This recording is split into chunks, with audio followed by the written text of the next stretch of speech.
दोस्तों पिछले 1 दिसंबर को एक तमिल फिल्म रिलीज हुई थी अन्नपूर्णी, जिसका हिंदी में मतलब होता है अन्न की देवी।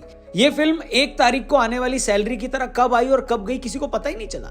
ओरिजिनली तमिल में रिलीज हुई ये फिल्म बुरी तरह फ्लॉप हो गई, मगर 29 दिसंबर को ये फिल्म हिंदी समेत कई और रीजनल लैंग्वेजेस में ओटीटी पर रिलीज होती है। फिल्म के ओटीटी पर आते ही हंगामा मच जाता है। लोग इस फिल्म का कंटेंट देखकर हैरान हो जाते हैं। फिल्म में इतने सारे कंट्रोवर्शियल सीन्स थे कि लोगों का दिमाग चकरा गया। एक सीन में फिल्म का मुस्लिम हीरो वाल्मीकि रामायण का हवाला देकर भगवान श्री राम को मांसाहारी बता रहा है। एक सीन में हिंदू हीरोइन एक कंपटीशन में बिरयानी बनाने से पहले नमाज पढ़ती है। एक सीन में एक मुस्लिम महिला हिंदू हीरोइन को बताती है कि बिरयानी बनाने से पहले वो नमाज पढ़ती है तो बिरयानी अच्छी बनती है। कोई सेंस है इस बात की? एक सीन में हिंदू हीरोइन अपने मुस्लिम बॉयफ्रेंड के लिए माँ बाप से बगावत कर देती है। अरे देवा! देखते ही देखते ये सारे सीन सोशल मीडिया पर वायरल हो गए। लोग सवाल करने लगे कि भैया ये क्या है, बिरयानी बनाने का नमाज पढ़ने से क्या लेना देना? ये फूड यानी भोजन कब से हिंदू मुस्लिम हो गए? और नमाज पढ़ने से अगर मुस्लिम महिला बिरयानी अच्छा बनाती है तो तुमने हिंदू हीरोइन को सिर ढकवाकर बिरयानी बनाने से पहले नमाज क्यों पढ़वा दी? हेलो, ये सरासर प्रोपेगेंडा नहीं है तो क्या है? इसके उलट अगर कोई फिल्म बनाने से पहले ये दिखा देता कि मुस्लिम हीरोइन हलवा बनाने से पहले भगवान राम की पूजा करती है तो क्या लोग इसे हजम कर लेते? बताइए, क्या कोई लॉजिक है इस बात में? ये सरासर प्रोपेगेंडा नहीं है तो क्या है? ऐसा लोग कह रहे हैं। हैरानी ये है कि जब कश्मीर फाइल्स या केरला स्टोरी जैसी सच्ची कहानियों पर फिल्में बनती हैं तो लोग इसे प्रोपेगेंडा बताते हैं। ये साबित करते हैं कि नहीं ऐसा कुछ हुआ ही नहीं है। तब यही लोग शिकायत करते हैं कि ऐसी फिल्में तो एक कौम को गलत नजर से दिखाने के लिए बनाई गई।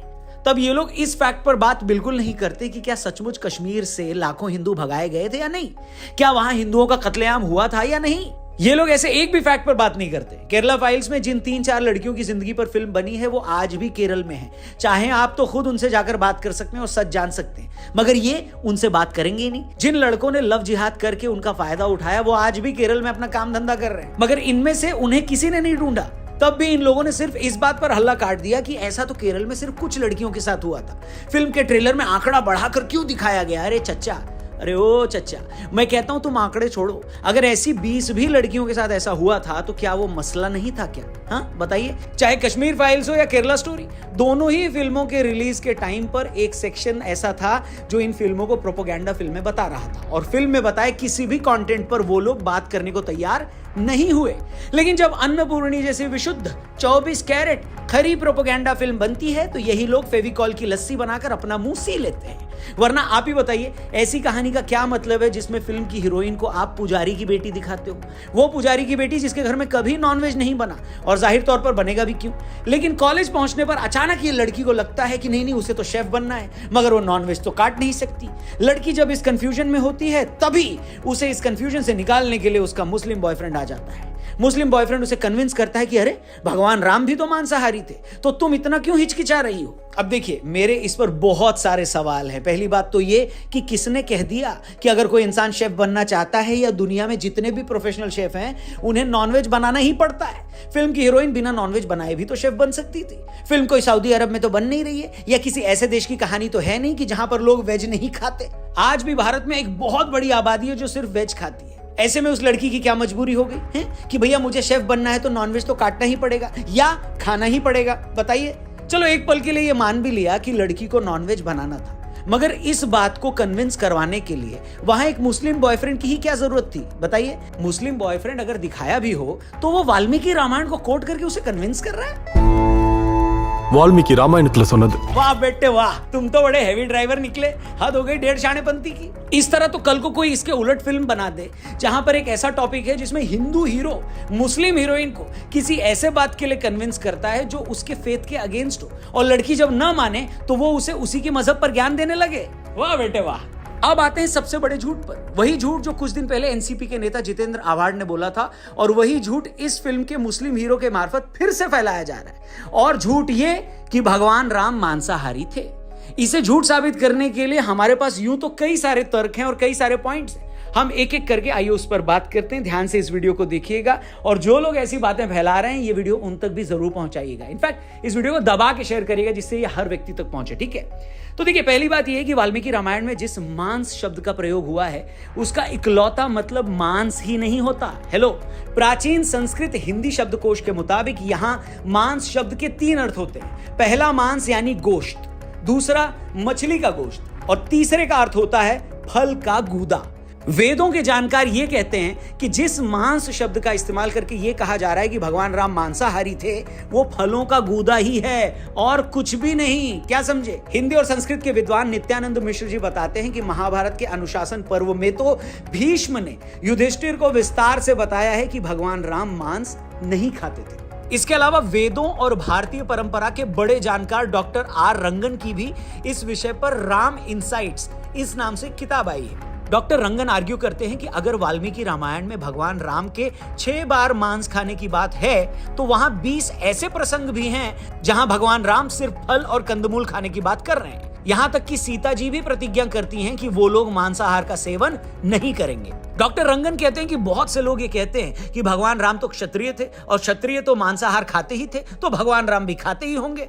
डॉक्टर रंगन कहते हैं कि उस वक्त तो क्षत्रिय 1 से ज्यादा शादियां भी करते थे, मगर भगवान राम ने तो नहीं की, इसलिए सिर्फ उनके क्षत्रिय होने की बात करके उनके बारे में झूठ नहीं फैलाया जा सकता। भगवान श्री राम ने वनवास जाने से पहले भी प्रतिज्ञा ली थी कि इन 14 वर्षों में मैं निर्जन वन में रहूंगा और मुनियों की भांति बिना मांस खाए सिर्फ मधु, मूल और फल पर जीवित रहूंगा। तो दोस्तों, मुझे लगता है कि इतने तर्क किसी भी इंसान को यह विश्वास दिलाने के लिए काफी हैं कि हकीकत आखिर है क्या। मगर यह देखकर हैरानी भी होती है और दुख भी होता है कि प्रभु श्री राम के विशाल व्यक्तित्व से कोई सीख लेने के, उनके गुणों की चर्चा करके उसे जीवन में उतारने के कुछ लोग उनके इर्द गिर्द हवाई विवाद पैदा करने की कोशिश करते रहते हैं। बताइए, अभी तो हम फिल्म अन्नपूर्णी का जिक्र कर रहे हैं, मगर यह कहने में कोई हर्ज नहीं है कि हिंदी फिल्में तो सनातन के ऐसे अपमान से भरी पड़ी है। ऐसी कितनी ही फिल्में आपने देखी होंगी जिसमें विलेन को तिलकधारी दिखाया जाता है, अपराधी को मंदिर का पुजारी दिखाया जाता है। 1957 में एक फिल्म आई थी मदर इंडिया, उसमें दिखाया कि लाला का कैरेक्टर हीरोइन का रेप करता है। रेप वाले सीन से पहले दिखाया गया है कि कैसे वो आरती कर रहा है। उसी तरह 80s में आई राम तेरी गंगा मैली फिल्म में हीरोइन बनारस की घाट पर मदद मांगती है और उसके साथ वहां पर दुष्कर्म हो जाता है। वहां भी लोग एक मंत्र जाप कर रहे होते हैं। इसी तरह 1982 में अमिताभ बच्चन, राखी और विनोद मेहरा की एक फिल्म आई थी बेमिसाल। इस फिल्म के एक सीन में अमिताभ बच्चन कहते हैं, या यूं कहें कि डायलॉग राइटर्स उनसे कहलवाते हैं कि यूं तो सारे हिल स्टेशन अंग्रेजों ने बनाए थे, मगर कश्मीर इकलौता ऐसा हिल स्टेशन है जिसे मुगलों ने खोजा था। क्या बात है, कश्मीर को मुगलों ने खोजा। हाँ, सच में यार, मेरे लिए यकीन करना मुश्किल है कि जिस वक्त राइटर ने यह बात लिखी, क्या उन्हें सच में ये नहीं पता था कि कश्मीर को किसने खोजा। और कुछ नहीं तो अगर राइटर ये भी सर्च कर लेता कि कश्मीर का नाम कश्मीर आखिर पड़ा कैसे, उसे तभी इसकी हकीकत पता लग जाती। अरे भाई, जिस कश्मीर का नाम ही ऋषि कश्यप के नाम पर है, जो सैकड़ों सालों तक कश्मीरी पंडितों की भूमि रही है, उसके लिए फिल्म का किरदार बड़ी बेशर्मी से कह रहा है या उससे कहलवाया जा रहा है कि इसे तो मुगलों ने खोजा। और इसी सीन में जैसे अमिताभ बच्चन कहते हैं कि कश्मीर को तो मुगलों ने खोजा है, तो राखी का कैरेक्टर पलट कर बोलता है, मुगलों का तो जवाब ही नहीं। उनका म्यूजिक देखिए, पेंटिंग देखिए, आर्किटेक्चर देखिए। समझ रहे हो? समझ रहे हो आप? समझ रहे हो ना? अब आप देख रहे हैं किस तरह चीजें धीरे धीरे जनता के मन में फीड की जाती है। अब ये सब अगर कोई पॉलिटिकल पार्टी करे तो समझ में भी आता है, मगर फिल्म की आड़ में इस तरह का एजेंडा चलाना सच में शर्मनाक था। दोस्तों, हिंदू पुजारी का बलात्कारी होना, हिंदू विलेन का तिलकधारी होना, संस्कृत निष्ठ हिंदी बोलने वाले को जोकर बताकर पेश करना, मुगलों की शान बढ़ाने के लिए कश्मीर की खोज को जबरन उनसे जोड़ देना, ये सब प्रोपेगेंडा नहीं था तो और क्या था, बताइए। और यहाँ एनिमल फिल्म में बॉबी देओल के कैरेक्टर को मुस्लिम दिखा देते हैं तो इसमें कुछ लोगों को सांप्रदायिक साजिशें नजर आती है। हेलो, क्या बात है सर, क्या बात है सर, क्या बात, ये बात है। मगर हैरानी की बात यह है कि आज सोशल मीडिया की इतना स्ट्रांग होने के बावजूद, आम लोगों में अपने कल्चर को लेकर इतनी अवेयरनेस बढ़ने के बावजूद कुछ लोग एजेंडा फैलाने से बाज नहीं आ रहे। और यह देखकर और भी ज्यादा दुख होता है कि एक तरफ पूरा देश, पूरा समाज, देश का हर गली मोहल्ला राममय हो चुका है, लोग सिर्फ 2 महीने में दूसरी दिवाली मनाने की तैयारी कर रहे हैं, वहीं पर दूसरी तरफ कुछ लोग अब भी प्रभु श्री राम पर आपत्तिजनक बातें करने में लगे हुए हैं।